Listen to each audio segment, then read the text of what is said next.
welcome to this week's review on the latest episode of My Hero Academia Vigilantes anime series. In this week I review the episode titled Graduation and Career Path, and we kick off this review as always with these reviews by talking about the positives and the headline positives, the big things I enjoyed about this particular episode. I like the humour that we got in the early half of the episode. I like the warning drama, such as it was, between Makoto and her brother on the matter of Crawler's vigilante activities. And I like the way that they handled the time skip. Now, I will just say early on into this review that half of this episode, all the stuff before the time skip, is stuff that I read in the manga. The second half of it is stuff I didn't know what was coming. So we're in this weird situation where I have almost pre-warning for the good 50% of the episode, and then the next second half of it, which I think I'll save some very specific moments, points, and feelings about it for when I get to my reviews in the manga. We'll just have to, because we are reviewing this as an anime series, we're reviewing this as a TV series, and how it works in TV is going to be different to how it's handled in the manga, so we'll see how that goes in about 3 or 4 weeks' time. With that said, quickly, like, subscribe, do all the YouTube stuff, into the review itself.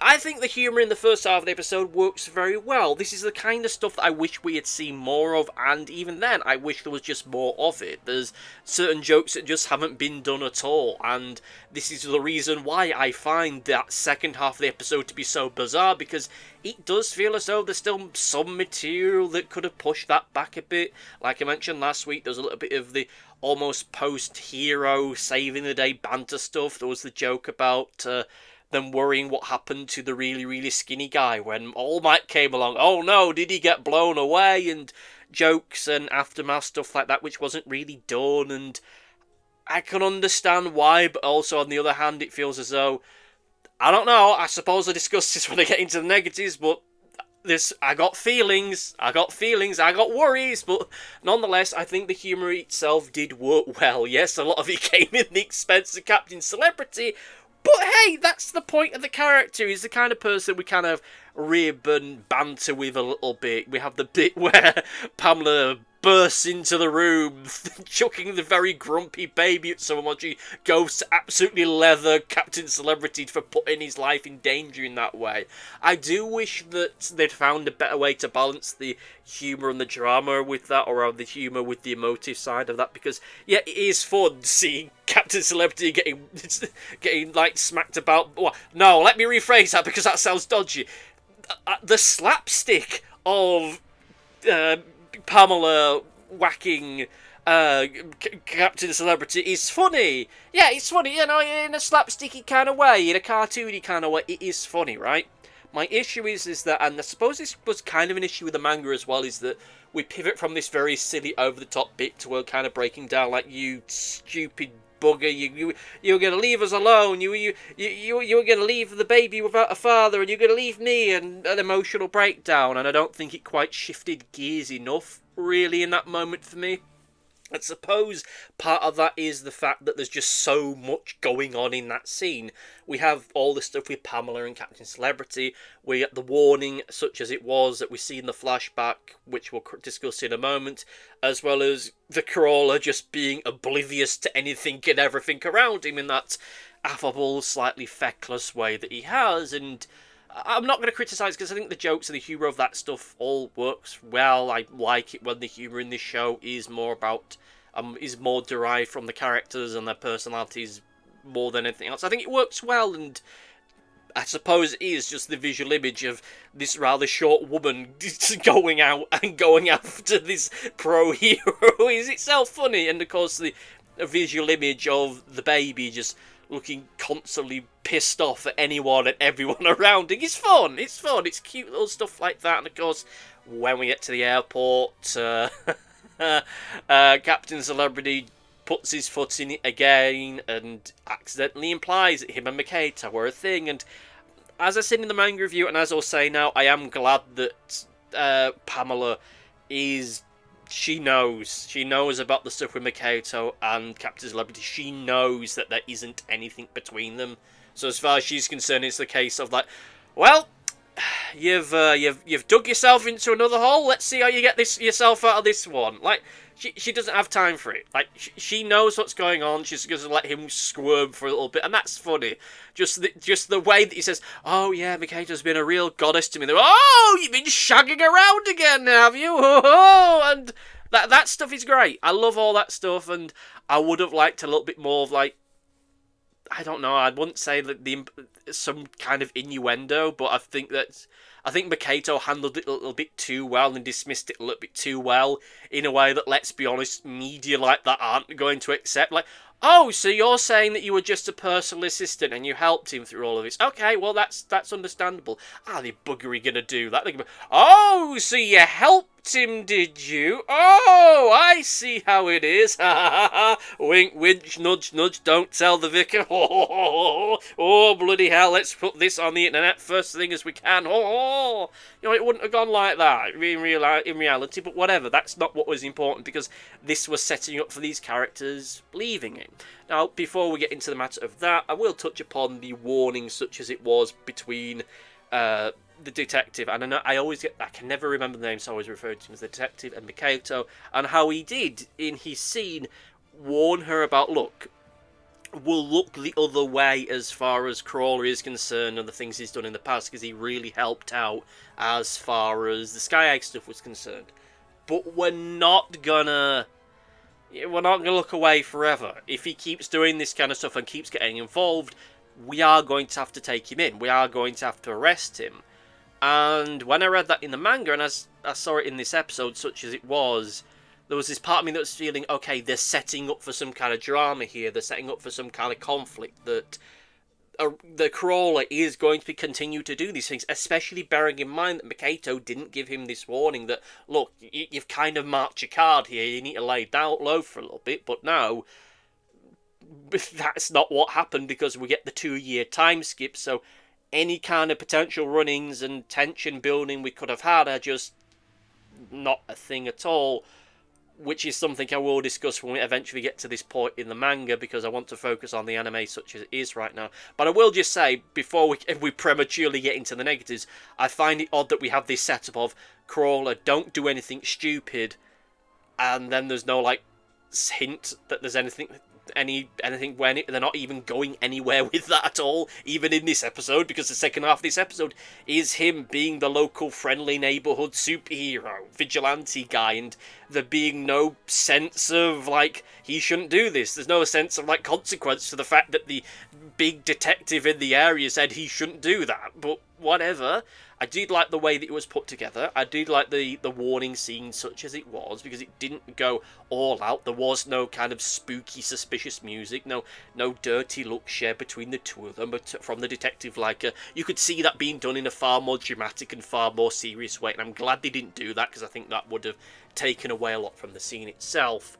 And I can understand as to why Makoto hasn't told Crawler, because let's not forget, her interest in Crawler is purely academic, and that's not me giving a double entendre or being any innuendo there. It's because she's doing this study into superheroes and superhero culture. That's what she's doing for her thesis. So reason why she buddied up with Crawler is to learn more about Vigilantes. The reason why she's buddied up with Captain Celebrity is to learn more about heroes. She's not going to tell Crawler to stop doing this, because she wants that data, she wants that information, she wants this case study. I think that, however, that element of the story just got lost entirely as she just became an events coordinator, and this whole aspect of what defines a hero, both philosophically and legally in this world, I think has been lost, and that's especially true when we get to the second half of it. Now, I will say I like the way the time skip itself was managed. I think that it's... Okay, it is a hard thing for me to talk about the time skip, because I've got very mixed feelings on it, but at least as far as the television program itself is concerned, it did it in a way which felt bright and bouncy, and it did it in a way which feels as though, yes, Crawler's still doing this stuff, and he's still doing the same kind of way, but we have seen a progression of him as a combatant, as a hero, in a way that feels admittedly slightly out of character, but nonetheless is still visually interesting. And even though it has been 2 years and he is better, at least in combat, we're still in a situation where he's still the Crawler. He's still the guy that we've known thus far, who keeps getting himself in way over his head, but people like him.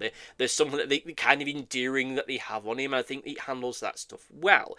I do think that the whole thing of, oh well, the Crawler's going to be, after this summer, the Crawler's going to be graduating, and the just look of just shock that Popstep has on her face.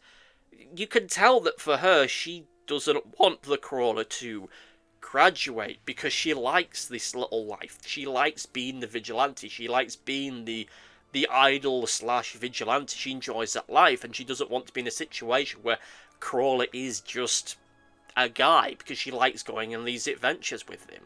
And the fact that Crawler is just settling down for what seems to be just a job cleaning up in a warehouse or whatever, she feels is underselling his abilities. And it is a secure job, it's a hobby thing, but it also goes back to the whole thing of, look, Crawler, you do know you're doing something incredibly illegal when you're doing all this stuff. Just because you haven't been caught yet doesn't mean to say there won't be a time where they'll just turn around and say, oh right, you've done this too long. Even without needing the warning from Makoto, you still would have had the moment where them saying, look, you've been doing this for too long, you've been doing this for too far, it's time for you to come in. So it feels a little bit odd that he's still doing this, there's been no consequence for it, but still, how it's all put together is cute. It's nice seeing that the big guys have finally set up their big guy and cat cafe. I think it's cute, and how they come in to help save Crawler from getting his in over his head once again, and they offer the two guys that they saved him from a job at what seems to be below the minimum wage. But yeah, that's fun. That's cute little bits of it. I have no issue with that, and of course it was nice seeing Crawler and Popstep, being recognised and getting selfies and that kind of stuff. I think that stuff works well. I think it shows a nice warmth to the episode, and yes, there is a post-credit thing which is setting up for next season. If it happens, well, there's nothing to say that it isn't happening, but as I'll discuss shortly, this episode and this season feels structured in such a way it's a case of, well, we'll see. But as far as itself is concerned, yeah, it does work well. Now, I will note I haven't really spoken that much about the confrontation between Knuckle Dust and Number 6, because there's not much to say here.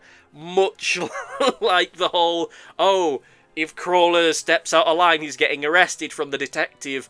Pretty much everything that happened in that first half, as far as developing the mystery and the conflict between these two characters, has kind of been a little bit cooked by the fact that there's now a 2-year time skip.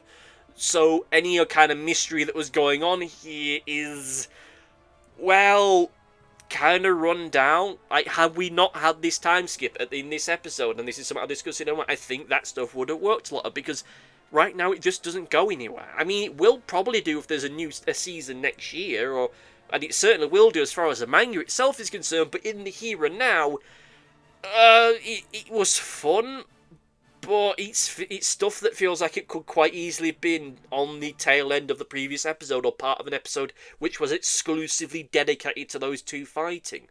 With that said, and I know that we're kind of early into the review, but let's get into it. Let's get into the negatives, and I have to say is that, and I will be brutally honest here, I think that this is a very weak ending to the season.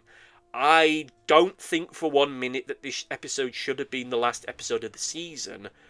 I don't think it has the emotive strength within it, and particularly with the way that it's constructed. I think it would have worked better had we maybe ended it around the time, or closer to the time that Crawler said that, oh yeah, this is the last summer when this is the summer that Crawler's going to graduate, and then it ended there, rather than the two of them skipping off into the sunset. I think that would have been more emotive, and there would have been a greater sense of ambiguity there. I understand why they didn't have the Eraserhead storyline as the end of this season, because, alright, we'll talk about that in a moment, but this episode, as far as a series ender, or season ender I should say, it just feels weak. It doesn't have the same kind of emotive impact that the previous season had, and it feels like this is the ending episode because this is the way the maths ran. because of the episodes they've cut and they've skipped and the episodes they've not involved at all, this was how this season was going to end, and therefore this ending image of this season was going to be Crawler and Popstep skipping off into the sunset, because they were so focused on ensuring that this is a 13 episode thing and we adapt all this stuff into one machine, and that whatever we have isn't going to detract too much from the story of Crawler. This is the way that things panned out. But for me, I don't think that really works. I think that, and as I've alluded to it, the way that this is constructed, it feels like, alright, there's two chains of thought here. One is that they moved, and I probably will discuss this in greater detail in the season review next week, but it feels like they moved the Eraserhead storyline earlier so that there would be extra focus on Crawler, that this season wouldn't end with a focus on a different character, a character that isn't really part of this season. Also, because of the fact of that this, apart from the post-credit image, apart from the post-credit scene, this ends in a rather definitive way. Not super definitive, but if you were to ignore the fact that there's another 6 or 7 chapters or 6 or 7 volumes in the manga, and you just dealt with it as is, yes, the ending stuff with number 6 and Knuckle Duster would be kind of lame. They just kind of blow each other up, whatever. But hey, it's ended in such an ambiguous way that maybe they're still fighting to this day, and just having it end in the way that it did, it feels like a case of, look, it's definitive enough that, oh, Crawler continued to do what he loves, and hey, maybe he'll become a hero, but he's okay with just being the local vigilante guy that helps out, and that's fine, and everyone's kind of where they want to be. Number 6 is possibly dead, and Knuckle Duster defeated his ultimate rival. Okay. And it all ends in a way which feels as though, okay, if this really is the end, then it's closed off enough that it doesn't end on a cliffhanger, right? Whereas had this ended on more of a cliffhanger, had the last image of this not been the post-credit thing, and had that been part of the episode, then it didn't get renewed, then this series would have always ended on a cliffhanger, and there would have been no conclusion to it. Would have been like the ending of Class, for people that remember those reviews from a good decade or so ago. We're ending on a cliffhanger. Well, 2 cliffhangers that never got resolved as far as I'm aware. And that could have easily happened as far as this anime is concerned, but it feels as though it's been put together in such a way that if this is it, this is it. Similar to last season. Last season ended in such a way in which, okay, if this is how this series is going to end, if this is the way this anime series is going to end, it's ended in a fairly complete way. Yes, there's some plot threads that have not been resolved, but hey, that's why you read the manga, or you come up with your own conclusions, and again, that feels like the case here. Maybe Knuckle Duster and Number 6 destroyed each other, maybe they did, maybe Crawler will become a hero, or he's going to be fine the way he is. It doesn't matter, because everything's just kind of contained here. There's no villain in the background saying, yes, now it's time for me to launch my big final plan, or what have you. Or the whole, yes, everything's going according to plan, stuff, which we do get in the post-credit thing, but outside of that, this episode in of itself is self-contained enough that if they look at the viewing figures in this side, yeah, maybe we don't do a season 3, then it's self-contained.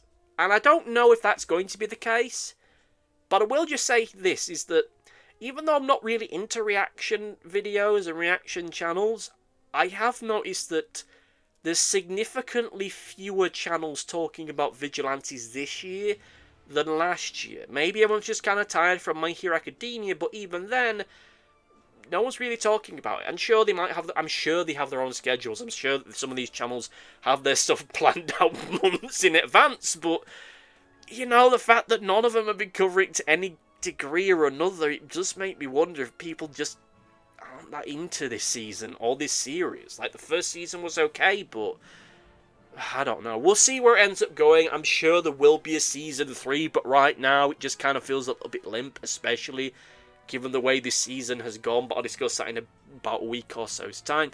With that said, let's get into the overview and say that, look, I'd hate to say it, but this is a weak episode, and it does feel like a weak ending. There's some good stuff here, but it feels as though it's stuff that should have been its own separate thing. Like, hey, if we're not going to have the thing of, oh, this is going to be the summer when Crawler graduates, I think that the other visual image we could have ended it on was Makoto leaving.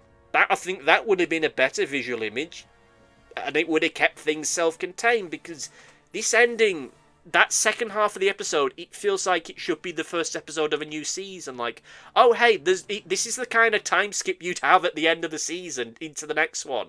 Or this is the kind of time skip that would happen between two seasons. Like, sometimes you get when you're watching Dragon Ball, and oh yeah, that 6 months you were just stuck watching the Garlic Jr. saga over and over again. Well, for our characters, it's been 6 years. I know it felt like 14 years for you, but still, hey.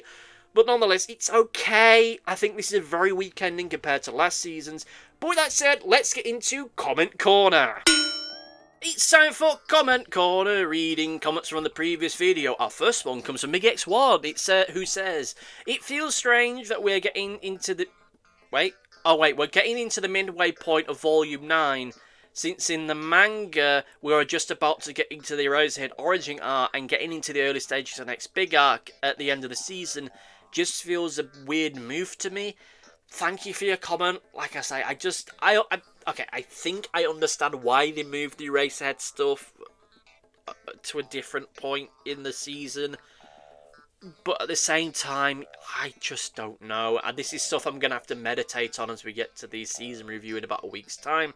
Our next comment comes from Tacos299, who says, "Not going to lie, when I read this arc in the manga, I was convinced it took place at night. When I saw it was overcast daytime in the anime, I was a little shocked and checked the manga, and for the most part, I could see it could be seen that way. That said, I wondered if the art would have been visually more interesting if it was at night. Thank you for your comment." And as far as from what I remember in the manga, I didn't get a clear sense of time of day, so to speak, as far as these events in the manga were concerned. But I feel as though, at the very least, if you are going to do it during the daytime, do it in the daytime. I know it might be a bit too overdone to do it in fairly sunny weather, then do it in sunny weather, or alternatively, do it, as Taco says, do it in a time of day which is going to give you a more visually interesting colour palette. Do it around dusk time. I mean, hey, as I mentioned in my reply to them, that it looks like this episode is taking place like